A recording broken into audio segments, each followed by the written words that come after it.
I know the reason why you click on this video. Maybe you're looking for information about teaching here in Japan. Don't worry, because you're in the right video. Because in this video, I'm gonna go over the lesson flow and lesson pattern that you might find useful if you're planning to work here in Japan as an English teacher. Disclaimer, the ideas, lesson plan, and lesson pattern, and lesson flow that I'm gonna share in this video are not mine.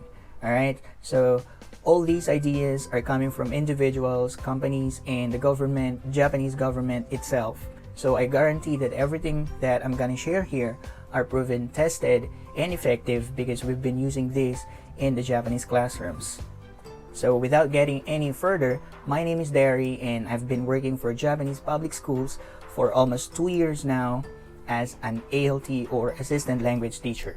And let's get started. First part is the greetings. So greetings is just saying hello or good morning, good afternoon to students. When doing the greetings, make sure to greet the whole class first before greeting individual students, and always include all the teachers in the classroom. Second part is asking students with simple questions like what day is it today? What's the date?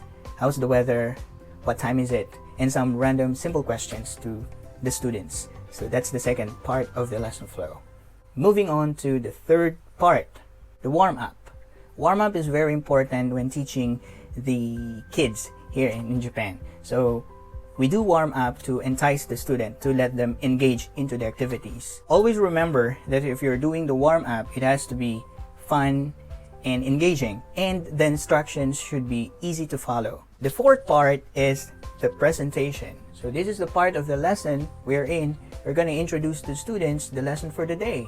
So in introducing or presenting the lesson for the day, you may use pictures if you have pictures, but it is advisable to use pictures because it's easier for students to understand what you're teaching if you are aided with pictures. The main thing when doing the presentation part of the lesson is the drill part, the pronunciation drill.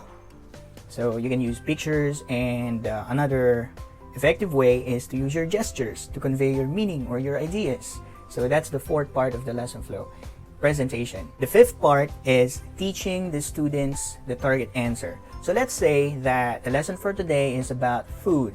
So target answers would be, I like the food. I like pizza. I like hamburger. I like spaghetti, or whatever kind of food that you're teaching for that day. After teaching the students the target answer, now is the time to teach them the target question. So going back to our lesson for today, for example, it's about food. So the question would be, what food do you like? So this time, students are already expected to answer the right way because you already taught them how to answer. Right? So always start with teaching them the target answer, and then comes next the target question. The seventh part of the lesson flow is the communication activity. So here, basically, you're just putting together the target answer and the target question, putting them together in one single activity. It's like the application part of the lesson. The purpose of this part of the lesson is to assess if students can use what they've learned from the previous activities. In doing the communication activity, you can assess students' progress by using worksheet or pair activities or small group activities. You can also do games during this part. It depends on your activity.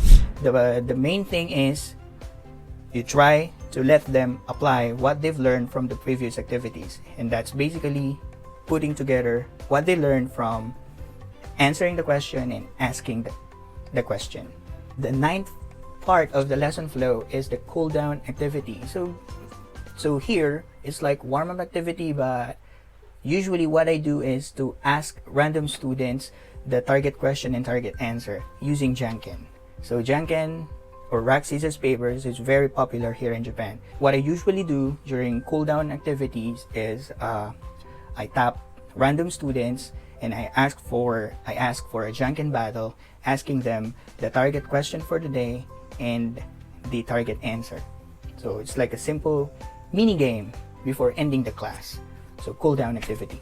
The last part of the lesson flow is the goodbye greetings. Make sure to be clear that you are ending the class by saying goodbye. So when ending your class, always remember to thank the students for participating, and at the same time, always remember to praise them, to compliment their efforts for at least trying to speak in English. So whenever I end my class, what I usually say is, "You did a great job."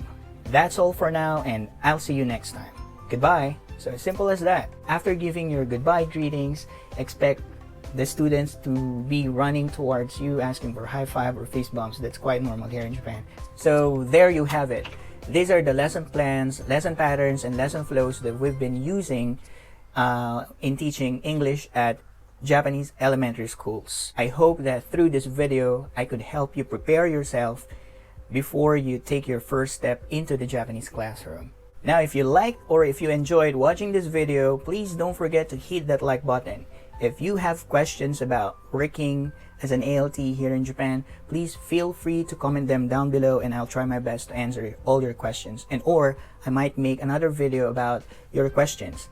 Alright? So if you want to see more videos about life at work as an ALT here in Japan, please consider subscribing to my channel.